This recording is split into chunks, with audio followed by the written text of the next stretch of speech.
Irmãos, uma das preciosas verdades que nosso Senhor tem, pelo seu Espírito, buscado restaurar no meio do seu povo, é o assunto da adoração corporativa. Como nós precisamos nos humilhar diante do Senhor e pedir a Ele que nos ajude, como assembleias dele, a sermos introduzidos em uma realidade espiritual mais profunda no assunto da adoração. Adoração é um ministério ao Senhor.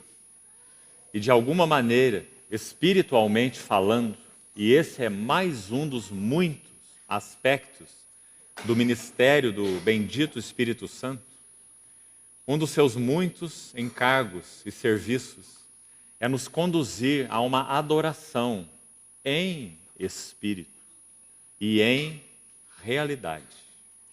E nós, como Assembleias do Senhor, podemos e devemos experimentar uma genuína adoração espiritual. Experimentalmente falando, nos movendo em adoração, desde o átrio, quem sabe quando chegamos aqui, meio atabalhoados, meio empoeirados, com os nossos pés empoeirados, assuntos, coisas, questões, questionamentos.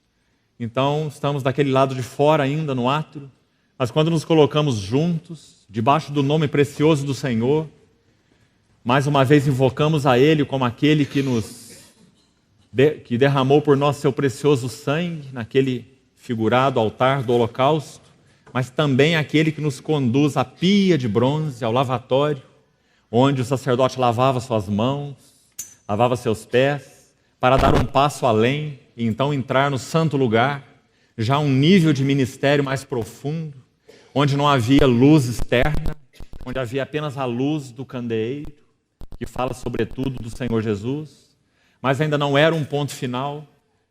Havia alguém designado entre o povo que poderia dar um passo ainda além e abrir o segundo véu e entrar no Santo dos Santos, onde não havia absolutamente luz nenhuma, senão a luz da Shekinah, da glória de Deus.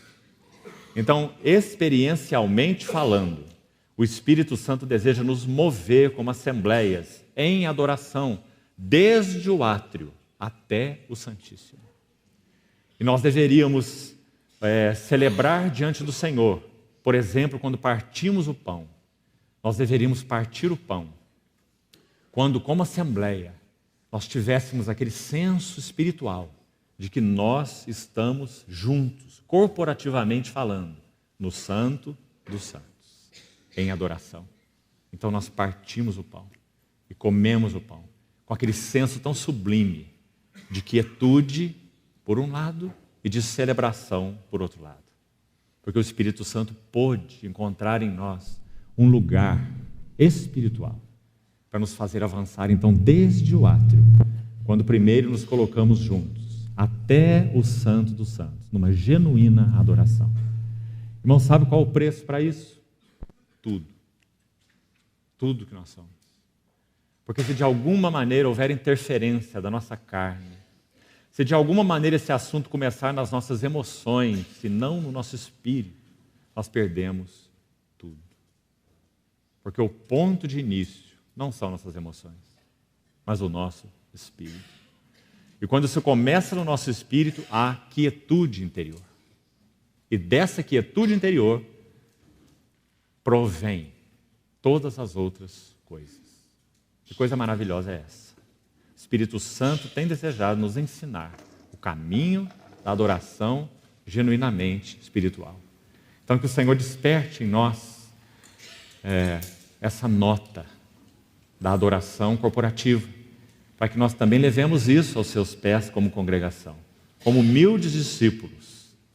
Não há nenhum de nós que podemos dizer seja um mestre nesse assunto, nós só temos um mestre, é o bendito Espírito Santo.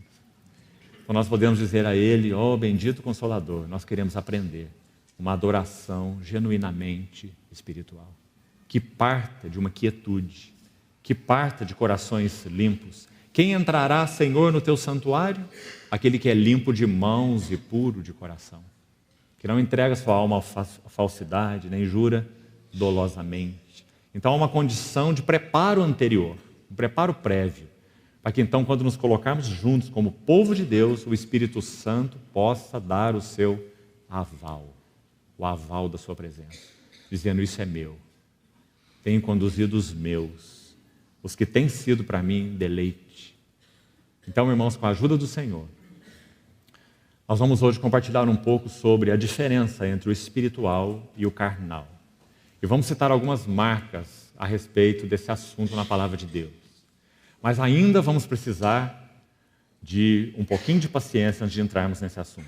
Ainda bem que nós temos até a meia-noite para isso hoje. Então nós vamos precisar fazer um pequeno preâmbulo antes de entrarmos nisso. Em alguns assuntos que o Senhor levantou como uma nota no meu espírito, na medida que os nossos irmãos Luiz e Ernie compartilhavam pela manhã.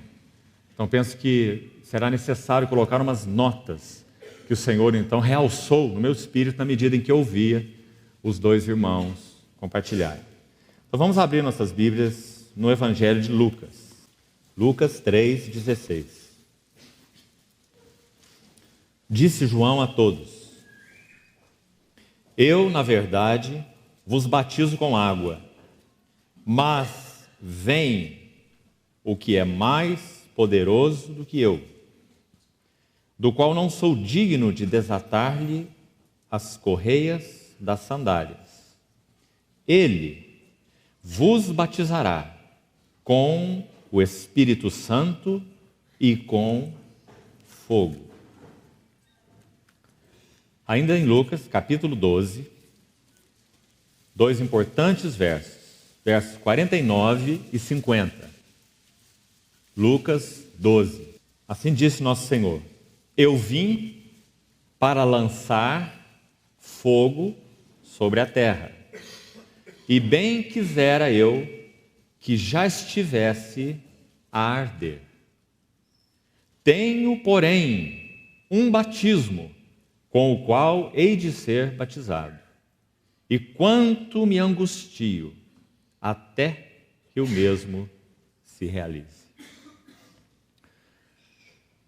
Irmãos, é tão importante no nosso entendimento a respeito do significado do ministério do Espírito Santo, que nós mantenhamos juntos, em um bom equilíbrio, dois eventos históricos que nunca se repetirão, que são o Calvário e o Pentecostes. O Calvário foi uma obra única e singular, perfeita, completa. Por isso nosso Senhor Jesus disse: está tudo consumado. E nós não podemos crucificar o nosso Senhor de novo, porque isso não é necessário e porque isso não é possível, porque a obra que ele realizou foi uma obra perfeita. Assim o Pentecostes. O Pentecostes foi um evento histórico, 50 dias após o Calvário, quando o Espírito Santo desceu para tomar residência nessa terra. E de uma maneira muito linda nós vimos que aqueles 120 discípulos que esperaram naquele lugar apropriado, talvez uma salazinha no templo, receberam a promessa do Pai. De uma maneira muito linda nós vemos que aqueles 120 representam o candeeiro e o testemunho de Deus no que concerne ao que Ele desejaria e deseja fazer nessa terra, usando a sua igreja como seu instrumento. Nós podemos olhar aquele Pentecostes como um grande candeeiro, um candeeiro de 120 lâmpadas, que foi aceso naquele dia de Pentecostes. Por que nós temos esse quadro? Porque é dito que entre aqueles 120, quando o Espírito Santo desceu, pousou sobre cada um deles 120 línguas como de fogo, sobre cada um deles. Então aquele candeeiro de 120 lâmpadas foi aceso no dia de Pentecostes, e aquele candeeiro virou o Império Romano de cabeça para baixo. Interessante, apenas uma nota adicional: 120. Por que 120? O número 12 na Bíblia tem a ver com o governo celestial. 12. E o número 10 na Bíblia tem a ver com plena responsabilidade. Duas mãos cheias. Plena responsabilidade. significado do 10 na Bíblia. Então o que nós temos ali é 10 vezes 12.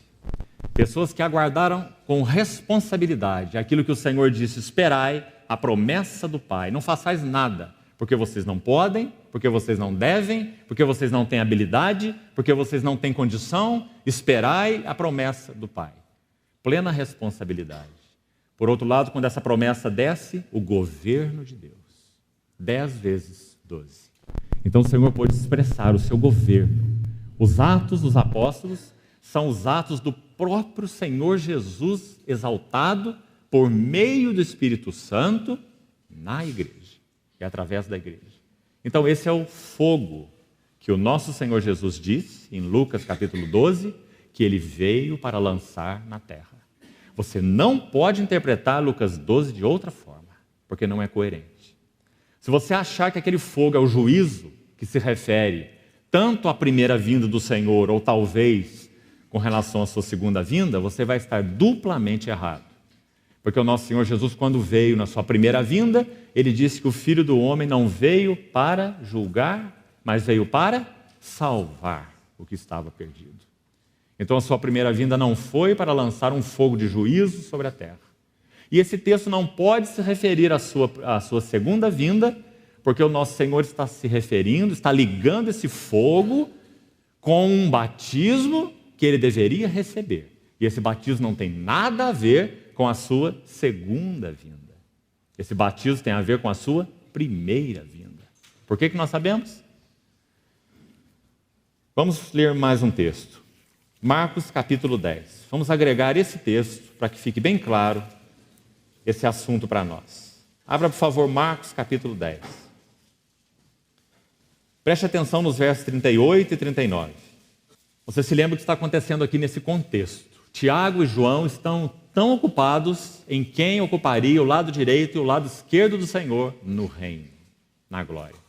Esses eram os assuntos desses discípulos, representados por Tiago e João, mesmo quando nosso Senhor estava à sombra da cruz. Ou seja, eles não compreendiam nada, nem a respeito da cruz, e nem a respeito do reino, e nem a respeito da glória.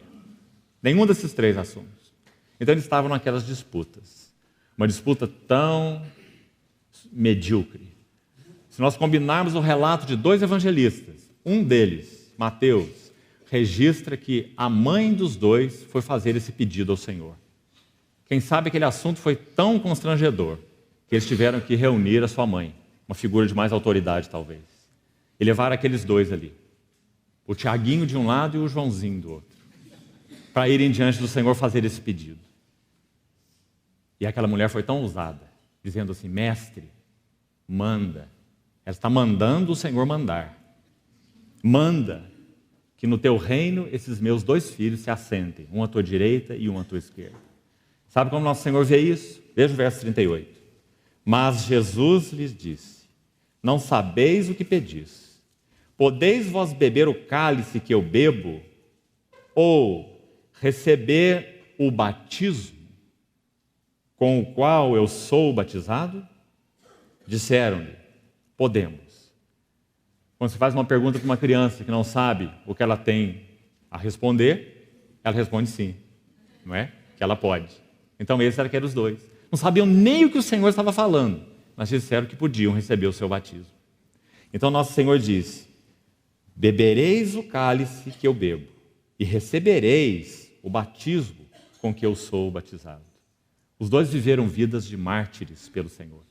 Um sendo o primeiro a ser degolado entre os apóstolos, Tiago. Atos capítulo 12, quando Herodes mandou decapitar Tiago. E o outro vivendo uma vida tão longa, tomando a sua cruz, dia a dia, e seguindo o Senhor, João. Então, irmãos, qual é esse fogo que o Senhor veio para lançar na terra? Repetindo Lucas 12, 49, ele diz: quanto eu queria que ele já estivesse a arder. Que fogo é esse? A vinda do bendito Espírito Santo. Por quê? Porque então, de novo, Lucas 12, 50, ele diz: tenho porém. Então ele dá um passo para trás desse fogo que ele queria que estivesse a arder. Para que esse fogo estivesse a arder, um batismo teria que ser experimentado. Então ele diz: eu tenho porém um batismo com o qual eu hei de ser batizado. Agora escute essa palavra. Lucas 12:50. Quanto eu me angustio, até que o mesmo se realize. Amados irmãos, uma pequena nota sobre isso. A mesma palavra é usada com relação ao Getsemane, quando é dito, nosso Senhor Jesus disse no Getsemane, a minha alma está profundamente angustiada. A mesma palavra usada aí, quanto eu me angustio, até que este batismo, a cruz, o cálice que ele iria beber na cruz, quanto eu me angustio, até que o mesmo se realize, o batismo, a cruz, o cálice, para que então o fogo viesse a arder 50 dias depois, quando aquele candeeiro seria aceso no Pentecostes. Você vê o nosso Senhor falando do Calvário e do Pentecostes, colocando-os juntos. Então esses dois nunca podem ser separados. São dois eventos críticos, maravilhosos. O batismo do Senhor Jesus, no sentido da sua cruz, e a descida do Espírito Santo. O sangue por um lado e o óleo por outro. Por isso nosso Senhor Jesus é o fiador de uma superior aliança. Agora, irmãos, quando nós olhamos essa questão do angustiar-se, toda genuína obra do Espírito Santo não é espiritocêntrica. O Espírito Santo não é alguém que chama atenção para si mesmo. Toda genuína obra do Espírito Santo é sempre cristocêntrica. Então esse é um ponto tão importante para nos cuidarmos. E quando nós olhamos o nosso Senhor falando sobre esse batismo que ele sofreria, e então a partir desse batismo o Espírito Santo que viria, preste atenção nessa linha aqui. O que o nosso Senhor Jesus passou e sofreu no Getsemane, para que esse fogo então viesse a arder? Qual foi o motivo da sua angústia no Getsemane? Irmãos, o Senhor Jesus, nosso bendito Senhor, homem perfeito diante de Deus e filho amado diante do Pai. Nosso Senhor tinha essas duas relações com Deus. Uma tem a ver com a sua filiação, outra tem a ver com o seu sacerdócio. O amado filho diante do Pai e o servo perfeito diante de Deus. Então, nosso Senhor Jesus, quando estava no Getsemane, por que ele se angustiou? Qual era o motivo do Getsemane? Porque ele suou gotas como de sangue. Nós sabemos desse assunto fisiologicamente, e nós sabemos que isso é possível apenas em uma extrema e indizível agonia de coração, de mente, de sentimentos. Isso é quase uma síncope. Amados, nós cremos que se o Espírito Santo não houvesse dado suporte, Hebreus 9,14, citamos ontem, pelo Espírito eterno, ele se ofereceu sem mácula a Deus. Se o Espírito Santo não tivesse dado suporte para Jesus no Getsemane, nosso Senhor teria sofrido uma síncope naquele jardim, porque ele estava numa agonia indizível para que fôssemos introduzidos numa alegria indizível, que Pedro diz na sua epístola. Então nosso Senhor suava gotas como de sangue. Por quê? Amados, dois importantes assuntos centrais governaram a vida do nosso Senhor. Primeiro, ver a face do Pai. Segundo, fazer a vontade do Pai. Irmãos, houve algum momento em que o Senhor Jesus deixou de fazer a vontade do Pai? Ele disse assim: a minha comida consiste em fazer a vontade daquele que me enviou e realizar sua obra. E ele pagaria todo o preço para isso. Mas, na medida em que ele fazia a vontade do Pai, e sempre fazia a vontade do Pai, e obediente, havia algo que estava aqui paralelo a isso, a fazer a vontade do Pai. Nunca se esqueça disso, amado irmão e irmã. Pense sobre isso. Leve isso aos pés do Senhor. Ver a face do Pai. Não havia nenhuma dificuldade nessas duas coisas caminharem juntas. Fazendo a vontade do Pai, vendo a face do Pai. Não é maravilhoso? Então o Senhor Jesus podia suportar a traição de Judas. Ele podia suportar a negação de Pedro. Ele podia suportar o abandono de todos. Mas ele ainda estava vendo a face do Pai. E a face do Pai era tudo para ele. A face sorridente do Pai, a face de aprovação do Pai era tudo o que ele necessitava. Mas, irmãos, preste atenção. Quando o Senhor entra no Getsemane, Agora ele está na sombra da cruz. Agora essas duas coisas que sempre caminharam lado a lado, fazendo a vontade do Pai, vendo a face do Pai, agora essas duas coisas vão entrar em uma rota de colisão. Nunca antes isso aconteceu.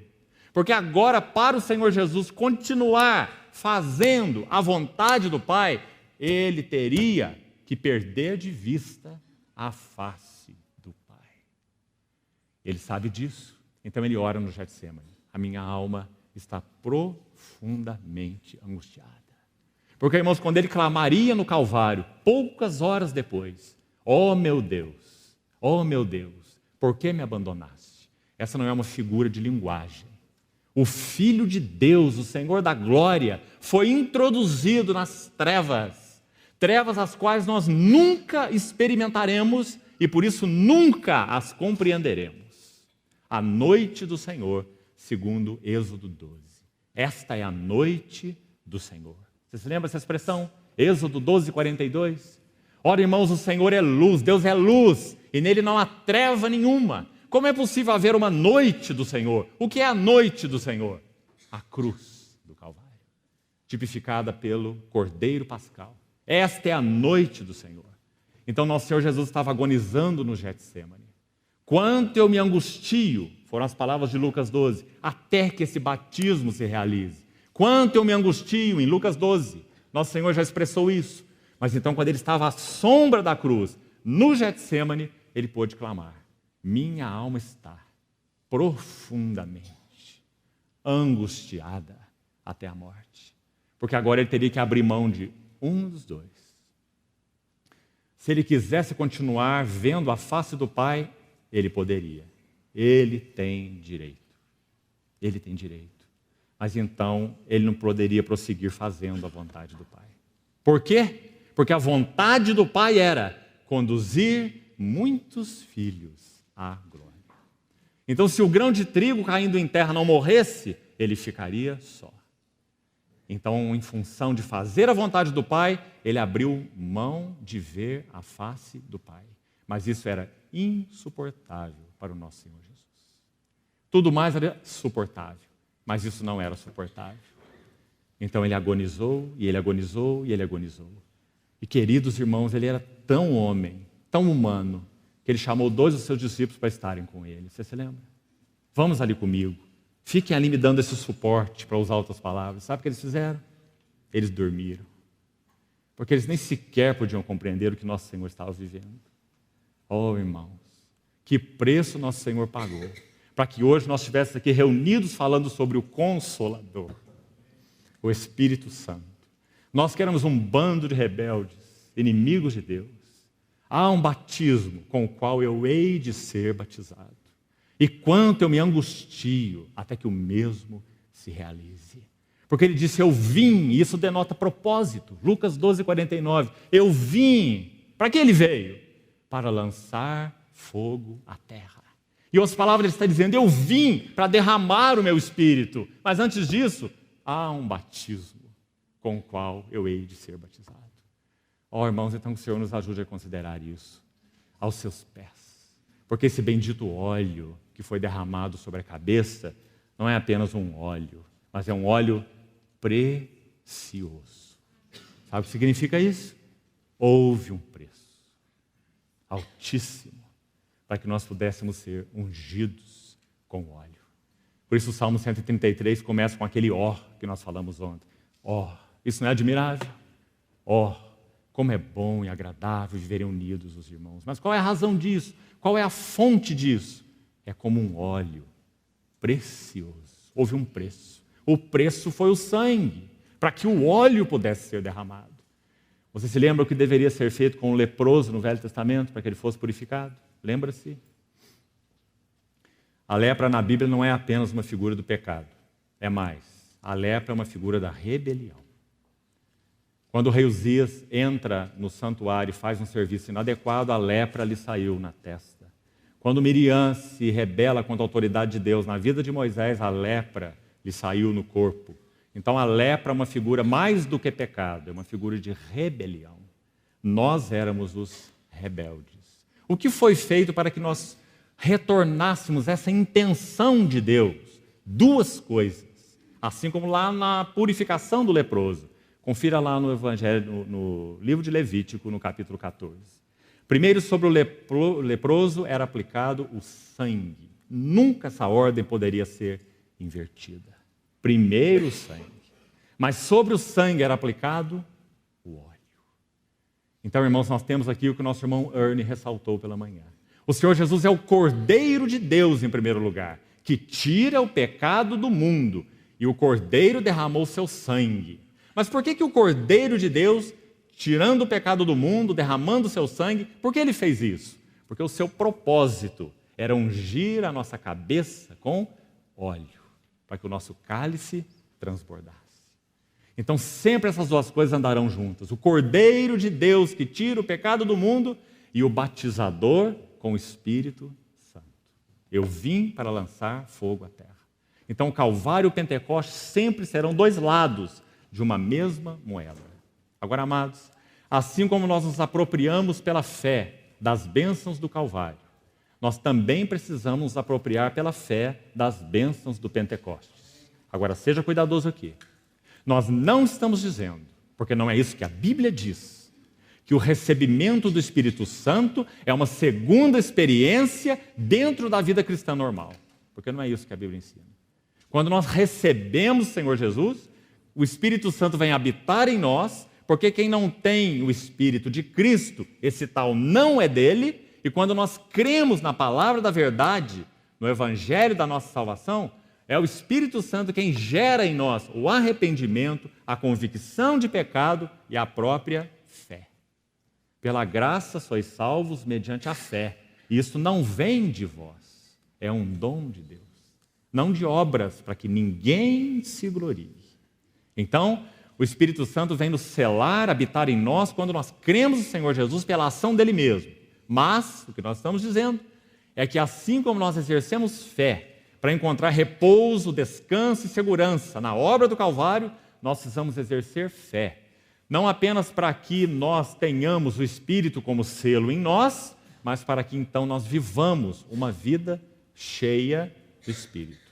Sabe, irmãos, quais os dois perigos que nós temos quando nós confrontamos esse assunto? Irmos além ou ficarmos aquém do que as Escrituras nos ensinam sobre a questão do Espírito Santo. Irmos além é um risco muito grande e nos leva a descaminhos tão perigosos.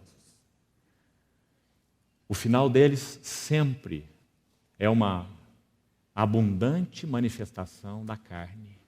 Porque nas nossas vidas esse assunto de carne e de espírito caminham tão lado a lado. Nós vamos entrar nisso agora mesmo, em algumas marcas, para procurar nos ajudar, práticas, aplicadas, para que nós levemos aos pés do Senhor e sejamos sondados. Porque nós somos tão misturados nesse assunto de carne e espírito. Essas duas coisas estão tão próximas. Às vezes alguma coisa começa no espírito e segue na carne. E então nós perdemos todo o valor e o resultado daquilo que o Senhor quer obter. Paulo foi tão claro aos Gálatas, você se lembra? Tendo começado no espírito, estáis agora vos aperfeiçoando na carne.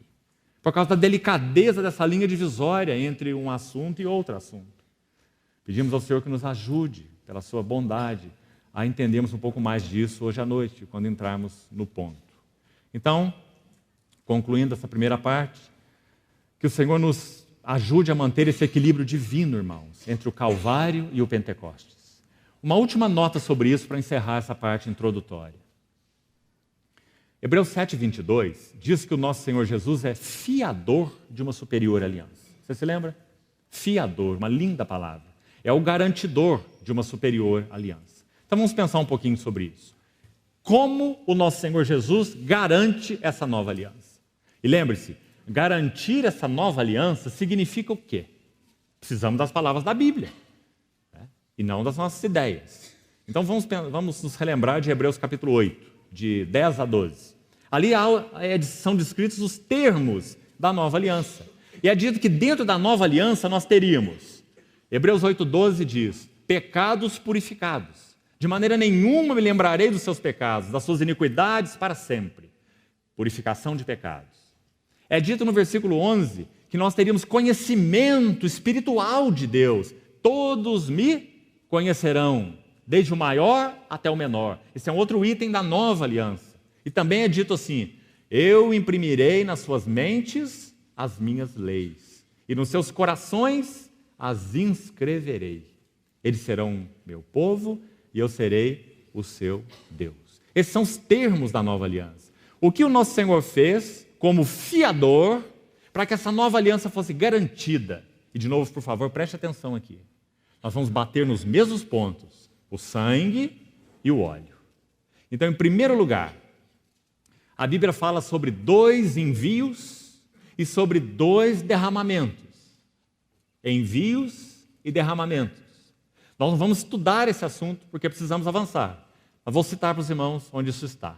Gálatas 4, de 4 a 6, fala sobre os 2 envios. Lá diz assim: em vindo a plenitude do tempo, Deus enviou o seu Filho. Então esse é o primeiro envio. Deus enviou o seu Filho, nascido de mulher, nascido sob a lei, para fazer o quê? O texto diz: para resgatar. Então você vê que isso tem a ver com o Cordeiro de Deus que tira o pecado do mundo, o Cordeiro que pagaria o preço. Deus enviou o seu Filho para resgatar, por isso o sangue foi derramado. Agora, se você abrir o texto, seria bom se você abrisse, veja a sequência.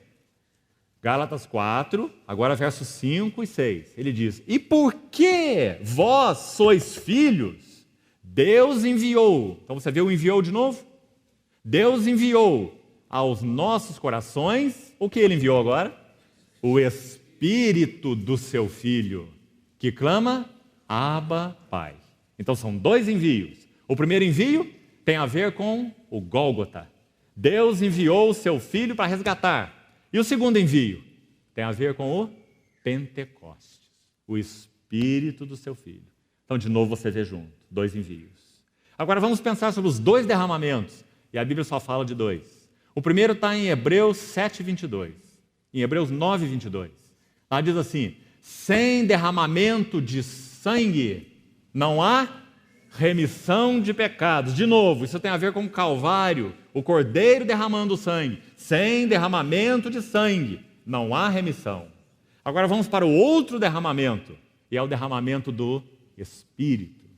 Quando em Atos 2,33, Pedro pregando diz assim: Jesus foi exaltado à destra do trono de Deus, recebeu do Pai a promessa do Espírito e fez o quê?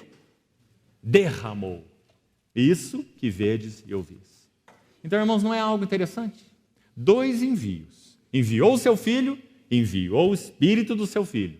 2 derramamentos. Derramou o seu sangue, derramou o seu Espírito. Por quê? Porque ele é o Cordeiro de Deus que tira o pecado do mundo e ele é aquele que batiza com o Espírito Santo. Graças ao Senhor.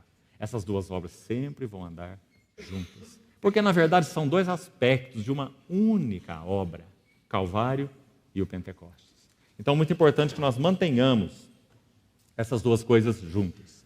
Uma última nota rápida sobre isso ainda. João capítulo 7 é um lindo texto que também coloca essa relação junta. Abra, por favor, João 7, 37 a 39. Texto muito conhecido de todos nós. No último dia, o grande dia da festa, Jesus se colocou diante dos discípulos, diante da multidão, de todos que estavam ali, e disse: se alguém tem sede, venha a mim e beba. Se alguém tem sede. Versículo 38. Quem crer em mim, como diz a Escritura, do seu interior fluirão rios de água viva. Isso tem a ver, é claro, com o Espírito. Logo à frente vai dizer: fluirão rios de água viva. Do seu interior. A palavra na sua tradução provavelmente seja essa. Irmãos, muito linda essa colocação aí. Logo no verso 39, na sequência, diz assim: Jesus disse isso por causa do Espírito Santo. Porque o Espírito não havia ainda sido dado. Porque Jesus não havia sido ainda glorificado. Então, de novo você vê essa relação. Mais um texto para confirmar essa relação. Primeiro, o Senhor Jesus precisava realizar uma obra que ele chamou de o meu batismo. Há um batismo com o qual eu hei de ser batizado. Ele teria que passar pela morte, pela ressurreição, pela ascensão e entronização. Quando ele fosse glorificado, então o Espírito poderia ser derramado. Mais uma vez a relação.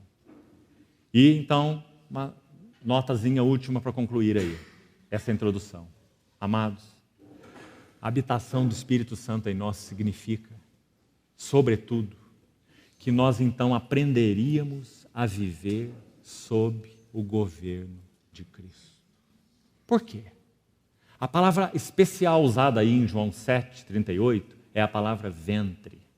Em algumas traduções, interior. Localize essa palavrinha aí. Quem crer em mim, como diz as Escrituras, do seu interior, ou do seu ventre, como diz algumas versões. Essa palavra diz especificamente ventre, porque fala do centro das nossas paixões, centro do que nós somos, seria o centro do ego, quando a Bíblia usa essa palavra, seu ventre. O centro da nossa personalidade, o que somos. Por um lado, antes de receber o Espírito Santo, qual era a situação do nosso ventre? Só há 3 lugares no Novo Testamento onde a palavra ventre aparece. Muito interessante você buscar isso. 2 são referências negativas e uma é positiva. A positiva nós já acabamos de ler em João 7. Sabe o que diz as outras 2? Apenas citando para compreensão. Filipenses 4,19 diz assim: os tais, digo até chorando, são inimigos da cruz de Cristo, porque o Deus deles é o ventre. Lá está a palavra, a mesma que o Senhor usou aí. O Deus deles é o ventre. O que Paulo quis dizer? Eles são inimigos da cruz de Cristo porque eles amam só a si mesmos. Eles vivem para si. Eles cultuam a si mesmos. O Deus deles é o ventre. Filipenses 3,19. Agora, 1 Coríntios 16,18, a palavra aparece de novo. Quando Paulo fala sobre falsos obreiros e falsos apóstolos. Então ele diz que eles servem ao seu próprio ventre. E essa é a segunda menção. Servem o seu ventre, está muito claro. Vivem para si, para a sua glória pessoal, para a sua satisfação pessoal. Tudo que eles fazem é por interesse. Eles buscam retorno, buscam satisfação própria, buscam projeção, glória, retribuição e tudo mais. Então, os tais são falsos apóstolos. Eles servem seu próprio ventre. Então, irmãos, essa era a nossa condição, em nós mesmos, por nós mesmos. Esse é o nosso ventre. Qual é a bendita promessa do Senhor quando o Espírito Santo viesse? Quem crer em mim, como diz a Escritura, do seu ventre. Lembre-se, a sede da nossa personalidade, o que nós somos. Agora, ao invés de viver para nós mesmos, ao invés de servir a nós mesmos, do seu ventre fluirão rios de água viva. Que maravilhoso, irmão. Porque quando nós colocamos o João 7 ao lado do João 4, aquela mulher no poço de Samaria, nós entendemos esse assunto das águas vivas. Quando o Senhor estava naquele poço de Samaria, é a primeira vez na história, isso nunca mais acontecerá, em que a fonte busca a sede. Sempre é o contrário. É a sede que busca a fonte. Mas em João 4, a fonte busca a sede. Então o Senhor vai atrás daquela mulher, naquele poço, e ele fala para ela sobre as águas vivas. E aquela mulher tinha esse tipo de ventre. Você se lembra do ventre daquela mulher? Qual era o tipo de ventre que aquela mulher tinha? 5 maridos já tivesse. Este que agora tem não é teu marido, porque esse ventre é insaciável. Mas o nosso Senhor falou com ela sobre as águas vivas. Então no capítulo 7 ele liga as águas vivas com a vinda do Espírito Santo. Ele não só satisfaria para sempre a nossa sede, como ele seria em nós uma fonte a jorrar para a vida eterna, ou seja, em Cristo, aqueles que creem nele seriam fonte para outras vidas, descedentar outras vidas. Oh, irmãos, que sublime chamamento nós temos. Outros por causa do Senhor Jesus e por causa da habitação do Espírito Santo em nós, se nós que já estamos no Espírito, como falamos ontem, se nós que já vivemos no Espírito, isso já é uma verdade para nós, mas então e agora é condicional, se andamos no Espírito e não na carne, então nós seremos fonte da vida de Cristo para descedentar outras vidas. Assim como foi o nosso Senhor naquele poço de João capítulo 4. Então, essa é a relação importante de ser mantida junta. E quando o nosso Senhor Jesus expressou essas palavras, E João as explica, dizendo assim, porque até esse momento, vá agora ao verso 39, João 7, 39, porque até esse momento o Espírito não fora dado. Sua versão revista e atualizada de Almeida estará assim, até esse momento o Espírito não fora dado, essa é a expressão, porque Jesus não tinha sido ainda glorificado. O texto original é mais simples e mais direto, diz assim, o Espírito não era, porque Jesus não havia sido ainda glorificado. Mas o que será que o Espírito não era? Nós sabemos que o Espírito é Deus, é o Espírito de Jeová, é o Espírito eterno, é o Espírito divino, ele não tem começo, ele não é criado, ele é uma pessoa divina. Então, em que sentido o texto original diz o Espírito não era? O Espírito começou a ser depois que o Senhor Jesus o enviou? Claro que não, ele é Deus, pessoa divina. O Espírito não era no sentido de que ele não era e não poderia ser o Espírito do Jesus glorificado. Mas depois que o Senhor Jesus consumasse a sua obra, morresse, ressuscitasse e fosse entronizado, então ele derramaria o seu Espírito, enviou o Espírito do seu Filho. Que lindo que a Bíblia coloca a ênfase nisso. Por que isso é importante, irmãos? Não é questão de palavras, de semântica, de academicismo, é uma questão espiritual. É porque agora aquele Espírito de Deus, aquele Espírito de Jeová, aquele Espírito eterno, podemos dizer assim, falando com reverência. Tome cuidado com essa frase, mas é a única maneira de tentarmos explicar essa verdade. Esse Espírito eterno agora passaria por uma experiência humana na vida de Jesus. Porque foi Ele quem preparou o corpo do Senhor Jesus no ventre de Maria. Encheu aquele corpo. Deus não dá a ele o Espírito por medida. Então o Espírito Santo, o Espírito de Deus está passando por experiência humana na vida de Jesus. Sabe o que isso significa? Que depois que o Senhor Jesus morre, ressuscita, é entronizado e derrama seu Espírito, o seu Espírito, o Espírito de Jesus glorificado, é aquele que conhece tudo sobre as tentações humanas, as privações humanas, as necessidades humanas. Por isso ele pode ser chamado de o bendito Consolador, porque ele encheu a vida do Jesus humano.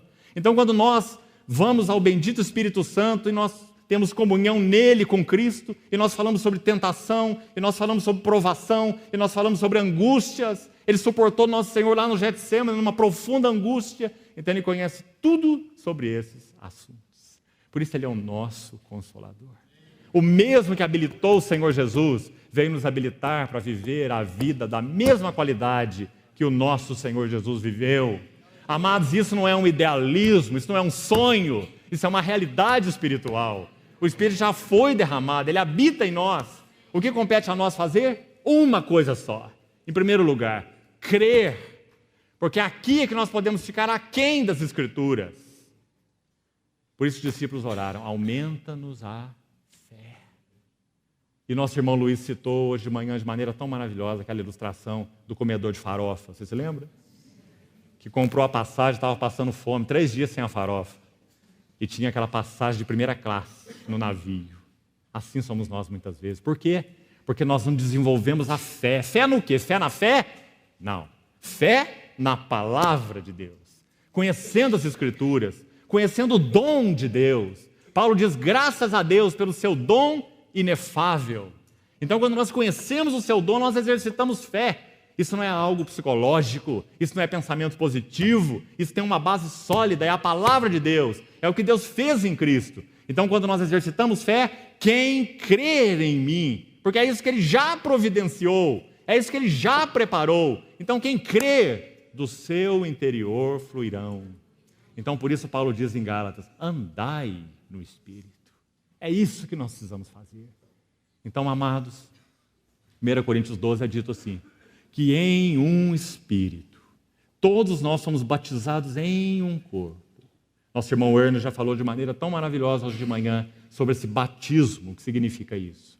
Batizados em um corpo. Mas 1 Coríntios 12, 13. 12, capítulo, verso 13. Continua assim, e a todos nós foi dado beber de um só Espírito. Então agora me permitam usar uma outra metáfora para nos ajudar a entender o que aconteceu conosco. Quando o Espírito Santo veio habitar em nós, em um espírito, em um espírito. Nós fomos introduzidos em o corpo de Cristo. Essa é a primeira verdade. Digamos, o nosso corpo está na piscina.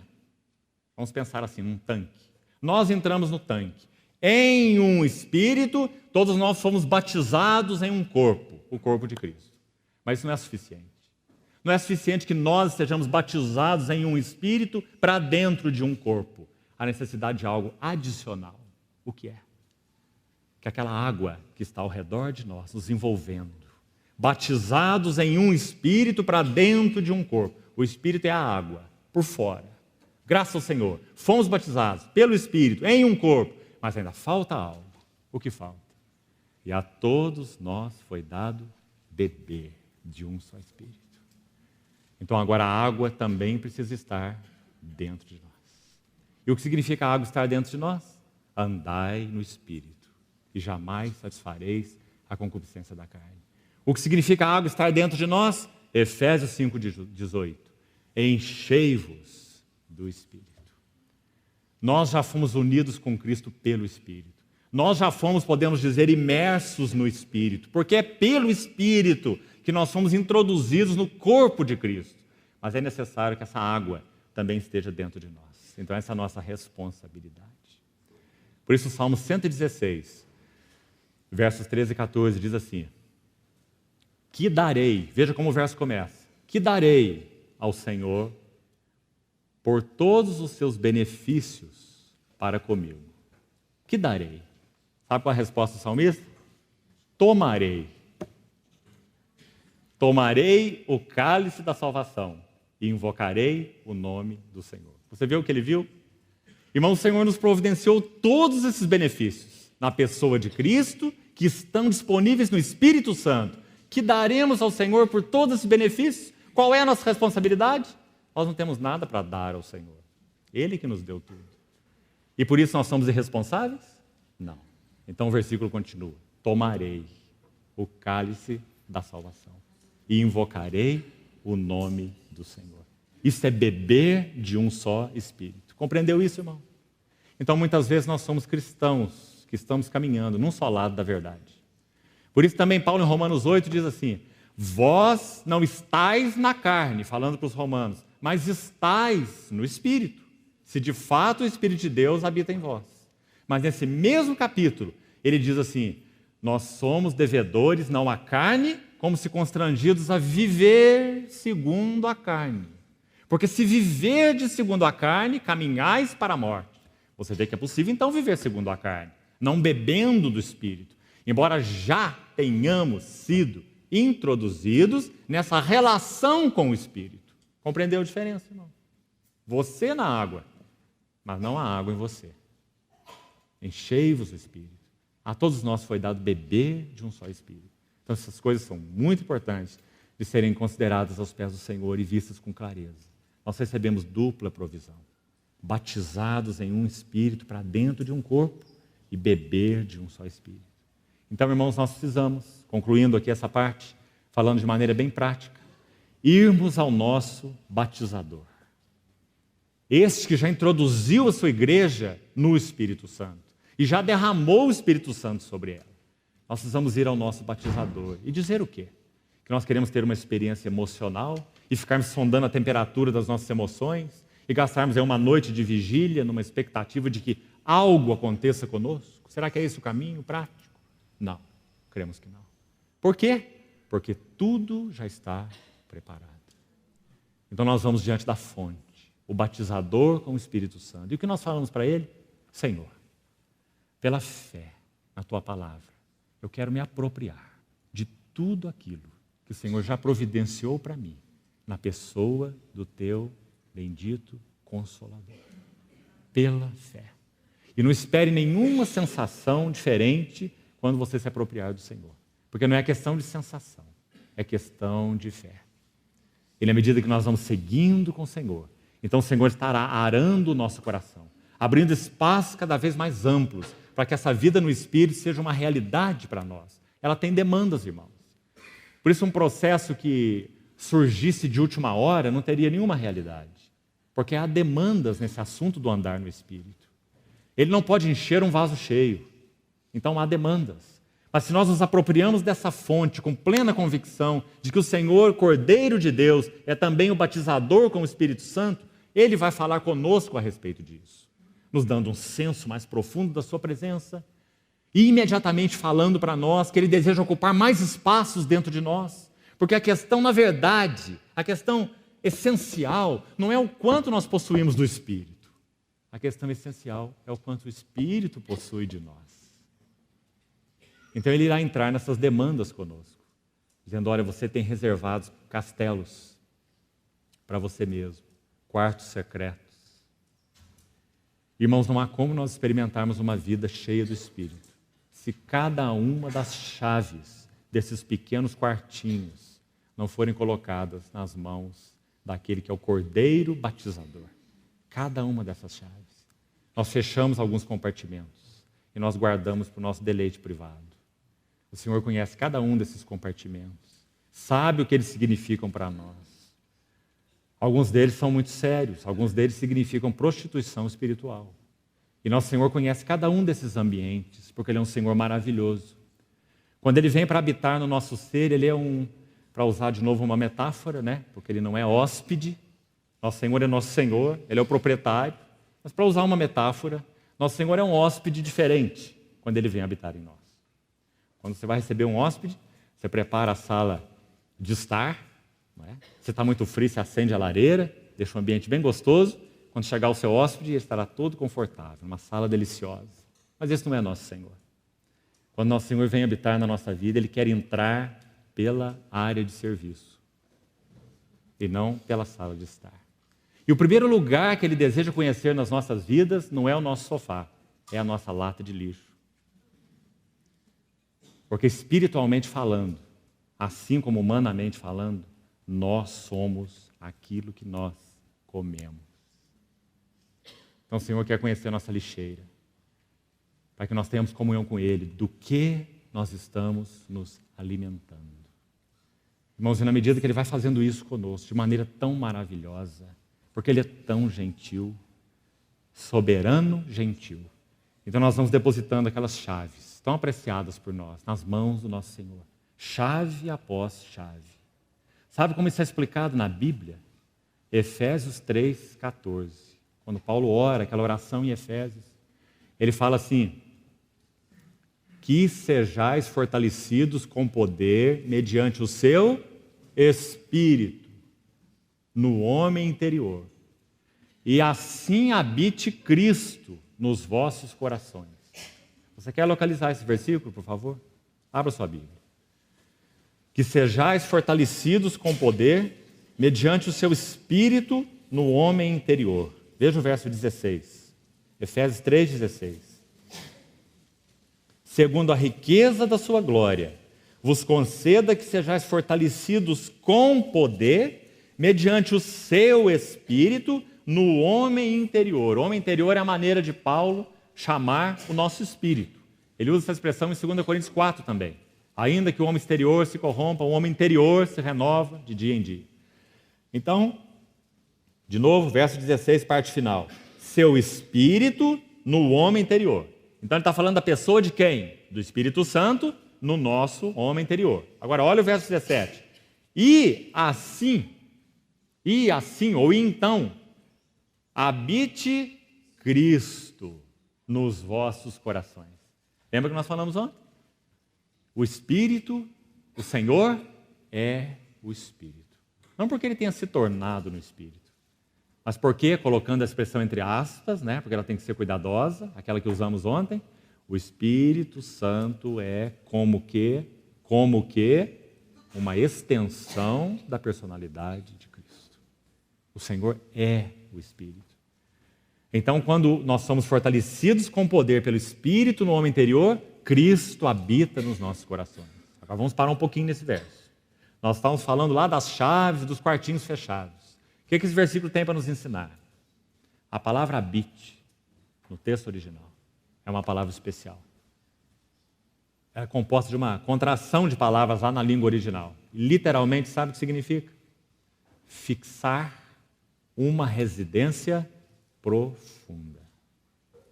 O prefixo dessa palavra é um prefixo de reforço, que fala de para dentro ou de para baixo. Literalmente traduzindo essa palavrinha habite, na língua original, katoikeu, significa morar para dentro ou morar para o fundo. Seria a tradução literal. Você vê como é linda essa palavra? Qual é o ministério do Espírito Santo nas nossas vidas? Que Cristo more para dentro, que Cristo more para o fundo. Essa é a palavra usada aí. Assim habite Cristo. Em outras palavras, Ele encha os vossos corações. Mas o que é necessário para isso acontecer? Que na nossa comunhão com Deus, no Espírito, nós vamos colocando cada uma das chaves nas mãos do nosso Senhor. Para que então Ele vá abrindo junto conosco. Irmãos, existem alguns quartos que nós temos muita vergonha deles. E alguns talvez não temos nem coragem de abrir. O que nosso Senhor faz? Ele coloca a sua bendita mão sobre a nossa mão, para que nós juntos, a sua mão sobre a nossa, nós possamos girar essa chave. Muitas vezes vai significar dor para nós, porque nós somos idólatras por natureza. Então, quando nós girarmos essa chave com a ajuda do Senhor, então o Senhor vai nos revelar o que significa: conhecereis a verdade, e a verdade vos libertará. Se o Filho vos libertar, verdadeiramente sereis livres. Irmãos, esse é o assunto da oração de Paulo aqui em Efésios. Sejais fortalecidos com poder pelo seu Espírito no homem interior, para que Cristo encha, para que Cristo more para o fundo, more para dentro dos vossos corações. Não é uma incoerência de termos. Paulo não está aqui sendo insano teologicamente. Se Cristo já habita em nós, por que Paulo vai orar para Cristo habitar em nós? Não parece estranho essa oração? E assim habite Cristo. Ora, Cristo já habita, nós poderíamos dizer. Por que Paulo ora para Cristo habitar onde Cristo já habita? Então compreendo o que ele está dizendo. Ele está dizendo que o bendito Espírito Santo veio para que cada uma dessas chaves sejam entregues a Ele e para que Cristo, usando outra palavra então, assuma pleno governo de nossas vidas. E agora, às 9h35, na hora de terminar, nós vamos entrar no nosso assunto de hoje. Então, você tem um pouco de paciência. Nós vamos citar 4 marcas para os irmãos, do que é ser espiritual e do que é ser carnal. Mas, irmãos, penso que era extremamente necessário que nós fizéssemos essa introdução primeiro, para manter essas coisas bem equilibradas.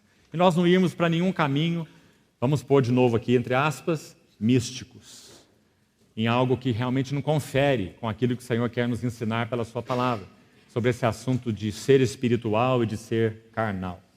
Então vamos, por favor, a 1 Coríntios capítulo 3. Vamos ver os 3 primeiros versículos e vou buscar ser bem objetivo com os irmãos para que não seja cansativo demais para nós. Vamos citar 4 marcas, em especial, do que significa ser espiritual em contraste com o que significa ser carnal. 1 Coríntios capítulo 3.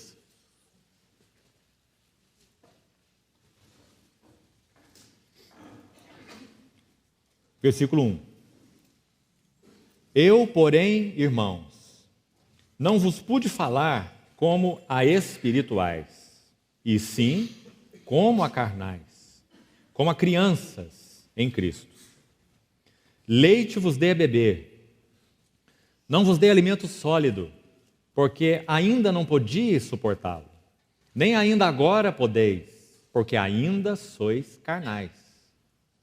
Porquanto, então ele está explicando por que eles eram carnais. Porquanto, havendo entre vós ciúmes e contendas, não é assim que sois carnais e andais segundo o homem?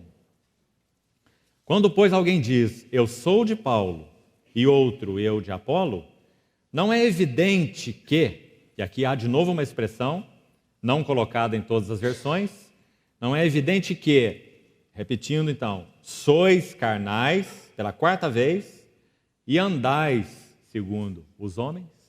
Então, em 4 versículos, Paulo cita 4 vezes que esses cristãos coríntios eram carnais.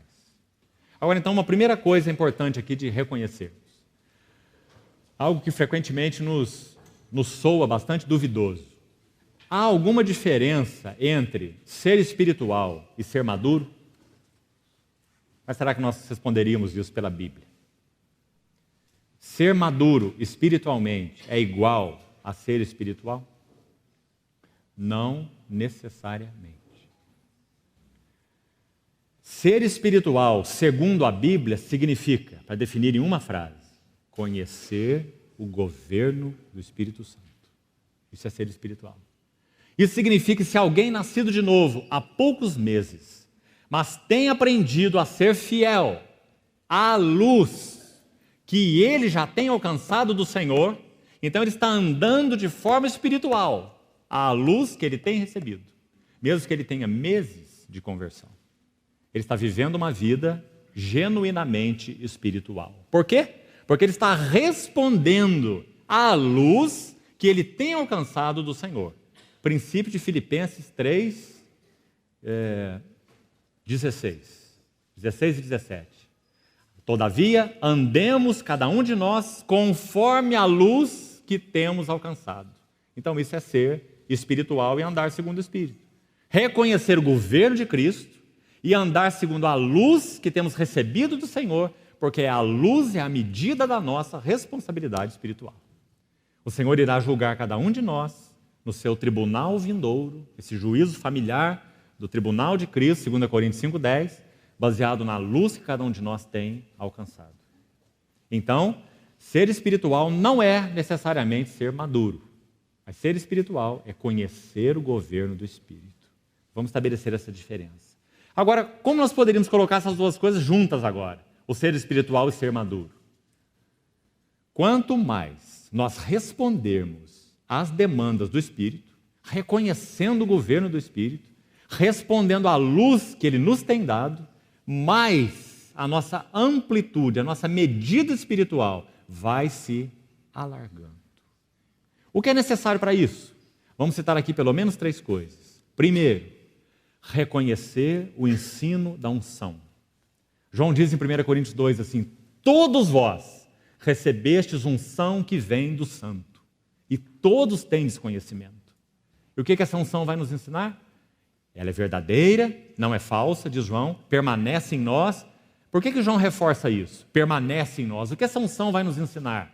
Sobretudo, a permanecer em Cristo. João capítulo 15. Permanecer no seu amor. Sem mim nada podeis fazer. Habitai em mim e eu habitarei em vós. Esse é o ensino da unção. Em outras palavras, a unção que está em nós, ela vai nos ensinar, ela vai nos falar sobre qualquer coisa, mínima que seja ou grande que seja, que está colocando um véu entre a face do Senhor e a nossa face. Então esse é o ensino da unção. Irmãos, é algo espiritual, não é um livro de tradição. É um ensino espiritual. O ensino da unção é dado na vida e não na mente. Muitas vezes o ensino da unção está falando conosco na vida, algo que nossa mente ainda não consegue entender direito, mas o Espírito está nos dizendo não. Ele está dizendo não vá, está dizendo não faça, está dizendo não fale, não é? E nós não sabemos entender o porquê, porque o ensino da unção é dado na vida antes que na mente.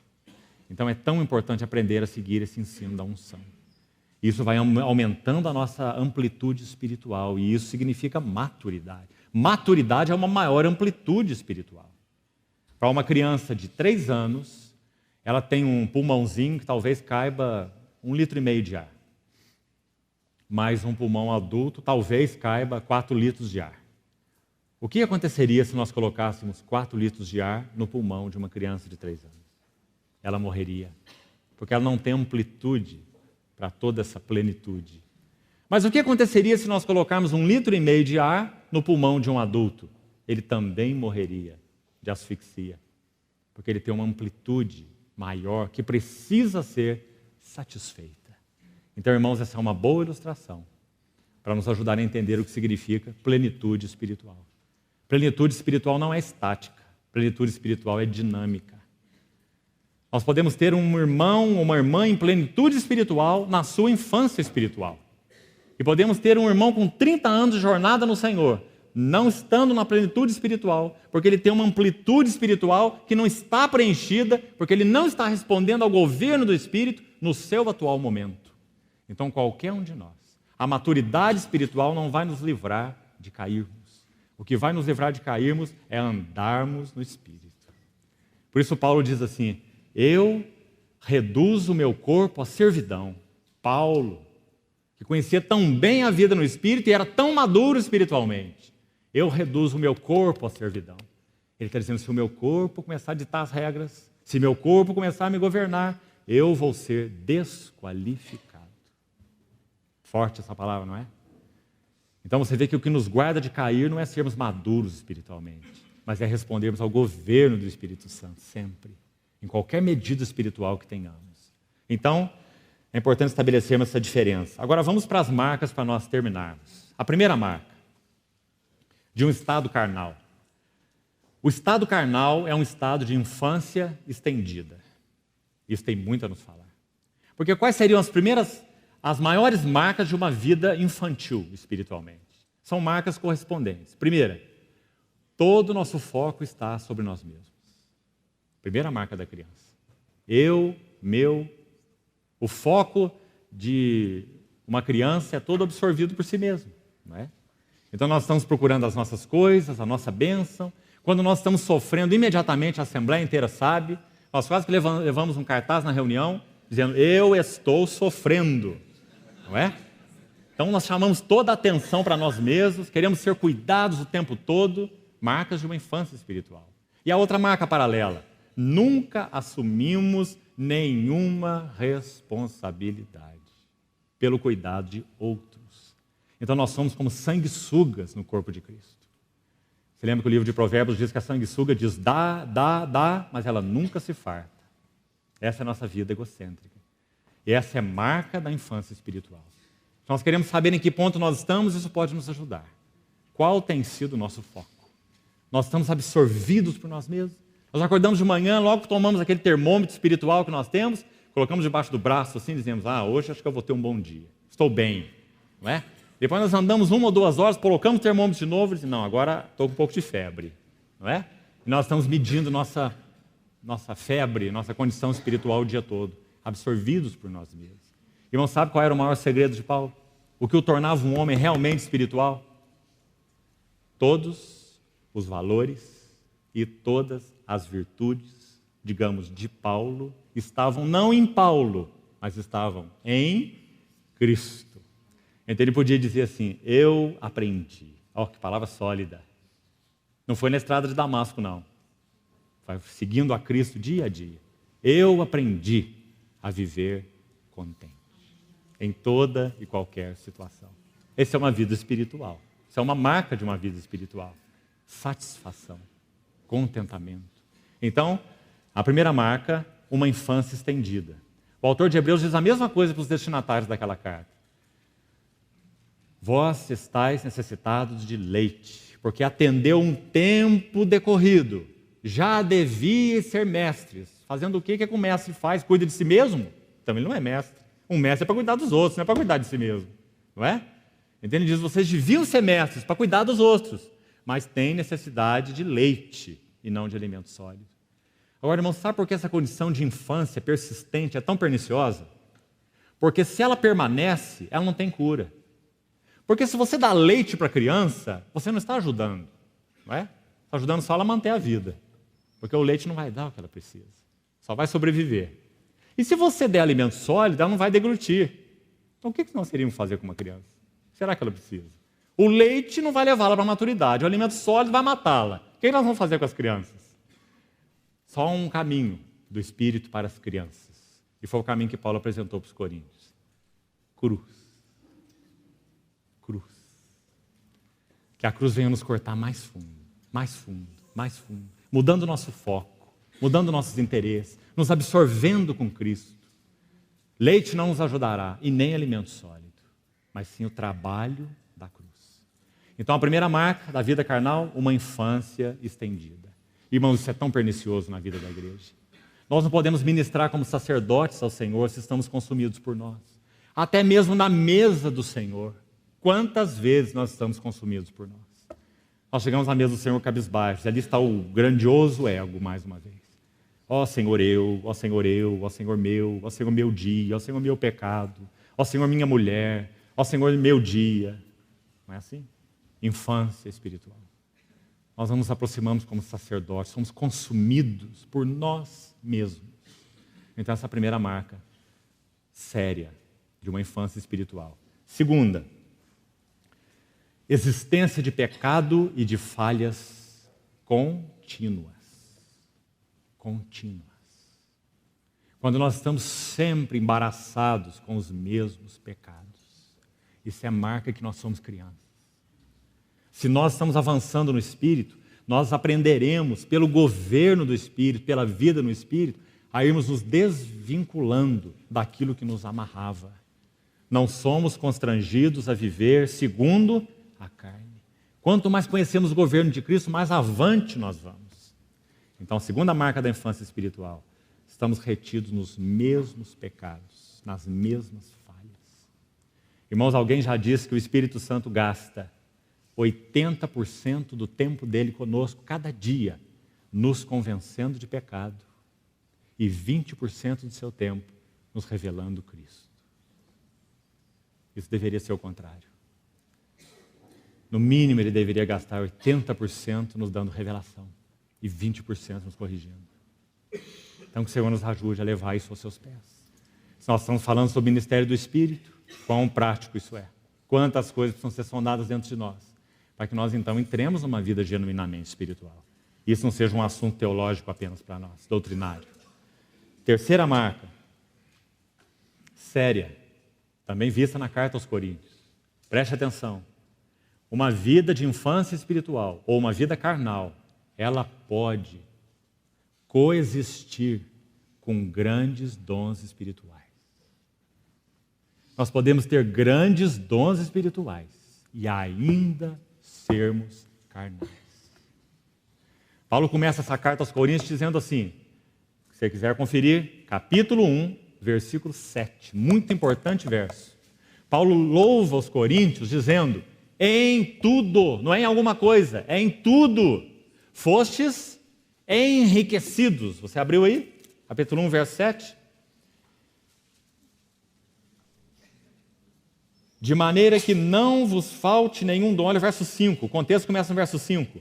Em tudo fostes enriquecidos nele, em Cristo, em toda a palavra, em todo conhecimento, de maneira que não vos falte nenhum dom. Assim como o testemunho de Cristo tem sido confirmado em vós. Outros colocam essa expressão no verso 7, né? De maneira que não vos falte nenhum dom. Viu aí? No verso 7. Aguardando vós a revelação do nosso Senhor Jesus Cristo. Irmãos, não é uma lição solene essa? Não vos falta nenhum dom. Nós também poderíamos dizer, não vos falta nenhuma carne. Porque eles eram todo carnais. Até quando eles lidavam com os assuntos da carne, eles eram carnais para lidar com os assuntos da carne. Por que nós sabemos? Por causa do capítulo 1. Quando Paulo corrige a eles assim, uns dizem eu sou de Apolo, outros dizem eu sou de Cefas, outros dizem eu sou de Paulo, e outros dizem eu sou de Cristo. Essa é a maneira carnal de lidar com o carnal. Aqueles que disseram eu sou de Cristo são carnais. Por quê? Porque eles deveriam ter dito para os que estavam em grupinhos, nós somos de Cristo. Quando eles disseram eu sou de Cristo, eles se apartaram de todos os outros e se consideraram os mais espirituais. Então é o carnal lidando com os carnais, uma situação carnal. Não havia nenhum espaço. Se aquele eu fosse trocado pelos nós, então eles teriam tido uma atitude espiritual. Nós somos de Cristo. Acordem, nós somos de Cristo. Ninguém é de Paulo, ninguém é de Apolo, eles são servos. Não é?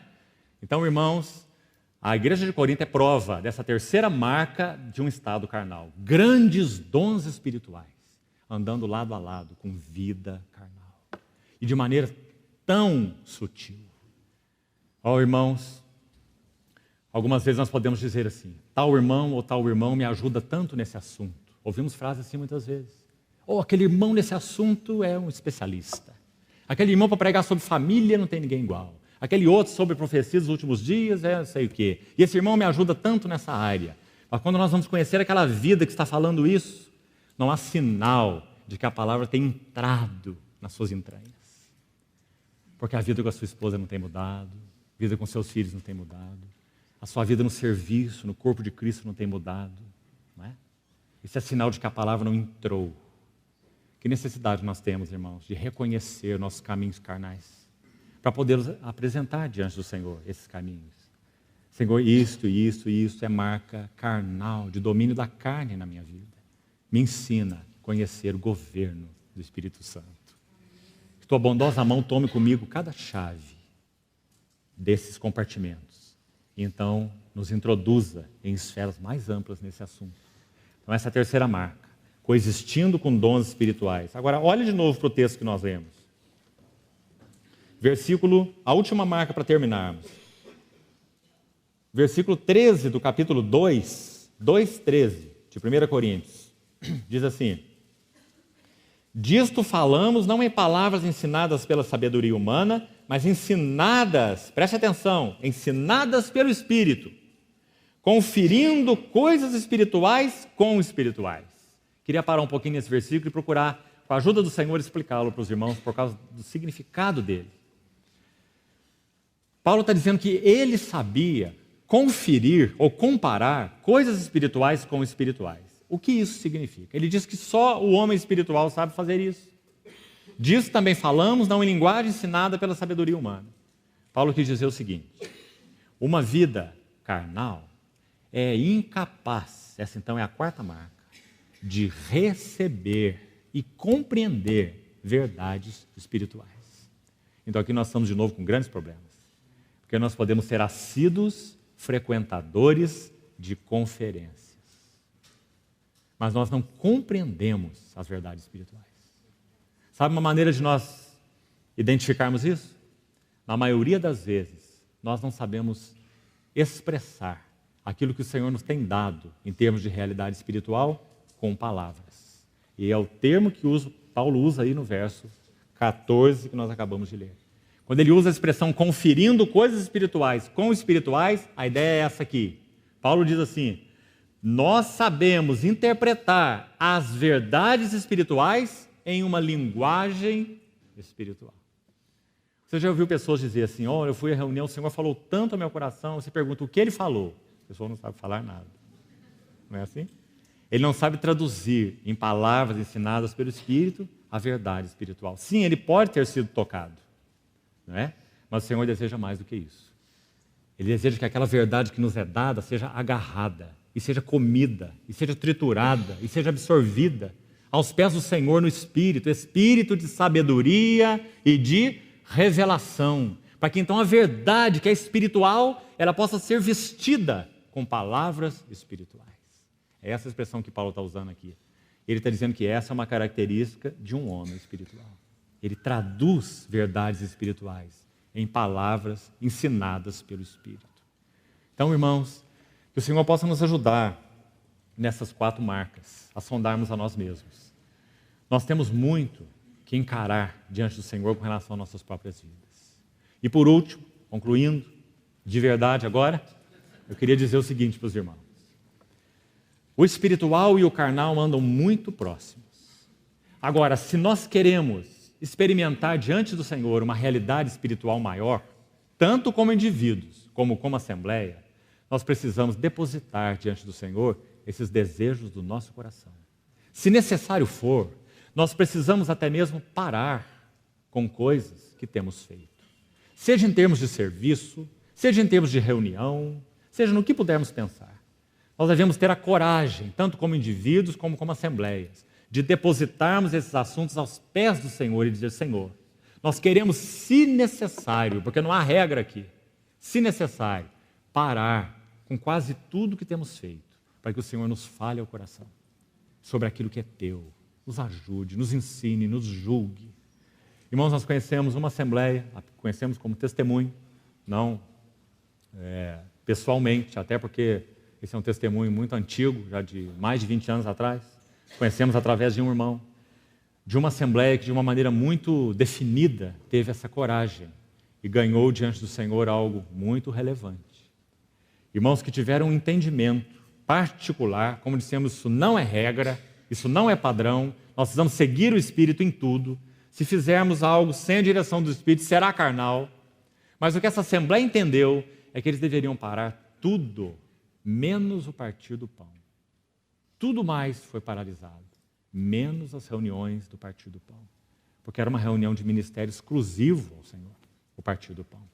E a partir do reunir do Partir do Pão, aos pés do Senhor, adorando o Senhor, aquela assembleia foi entendendo como o Senhor queria conduzi-los em amplitudes maiores de vida e de serviço na esfera espiritual.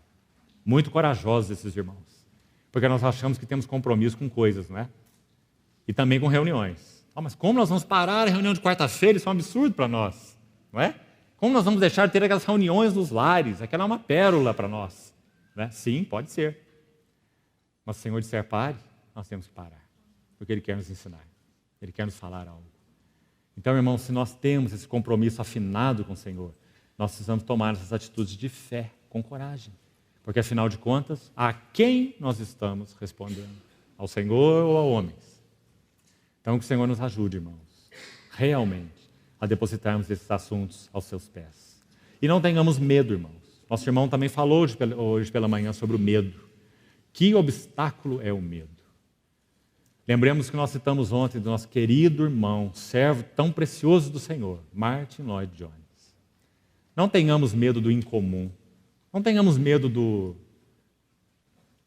sobrenatural. Alguns, repetindo o que ele disse, citado ontem, por causa desse medo, têm se tornado culpados de um assunto mais grave: apagarem o Espírito Santo. Então, o Senhor nos ajude a reconsiderarmos tudo isso, irmãos. E que Ele nos guarde de caminhos misticoides, digamos assim. Misticoides. Caminhos da alma. Que não são verdadeiro serviço espiritual. Orações almáticas, sentimentais, emocionais. Que o Senhor nos guarde de todas essas coisas, uma adoração emocional. Tudo que tem origem na alma, como ponto de partida, é espúrio diante do Senhor. Só o que tem origem no Espírito é genuíno diante do Senhor. E que aquilo que tem origem no Espírito encontre uma expressão tranquila nas nossas almas. Tranquila. Que o Senhor nos ajude a rever todos esses assuntos aos seus pés, irmãos. Precisamos muito. Porque enquanto, por um lado, nós podemos orar, vem Espírito Santo. Podemos e devemos. Vem, visita a tua igreja, visita a tua vinha, protege o que tua mão plantou. Enquanto, por um lado, nós oramos assim, por outro lado, nós vamos preparando o terreno.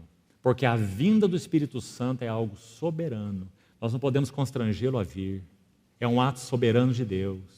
Mas, por outro lado, a nossa responsabilidade é prepararmos o solo, pedindo ao Senhor que nos sonde, pedindo ao Senhor que vá mais fundo dentro de nós, para que então, na misericórdia, na fidelidade do Senhor, Ele responda às nossas orações, derramando a sua chuva serôdia, que rega a terra. Então, que Ele nos encoraje a isso, irmãos, como igreja. Amém. Vamos orar. Obrigado pela paciência dos irmãos até essa hora. Louvado seja o Senhor. Senhor, nós queremos humildemente apresentar a Ti mais uma vez nossas vidas e as Tuas assembleias, Senhor. Muito obrigado, porque reconhecemos que o Senhor nos tem demandado muitos assuntos. E, Senhor, pedimos que o Senhor agora nos ajude a sermos responsáveis. Queremos realmente, com a Tua ajuda, lavrar o solo dos nossos corações, trabalharmos de sol a sol, para que o Espírito Santo encontre sulcos, arados no nosso ser, no nosso coração, para plantar sementes mais profundas, para nos ensinar o caminho verdadeiramente espiritual. Ó Senhor, queremos ter as marcas da cruz no nosso homem interior, para que o Senhor realmente encontre em nós caminho para um fluir mais denso, mais profundo, mais amplo do Teu Espírito em nós. Obrigado porque Tu és o Cordeiro batizador. Obrigado porque quem crer em Ti, do seu interior fluirão rios de água viva. Obrigado pela abundância da terra que o Senhor é em si mesmo. Ó Senhor, nos introduz, te pedimos, em uma experiência maior com o Teu bendito Espírito Santo. Que realmente conheçamos o governo e a liderança do Teu Espírito no nosso homem interior. A unção do Santo.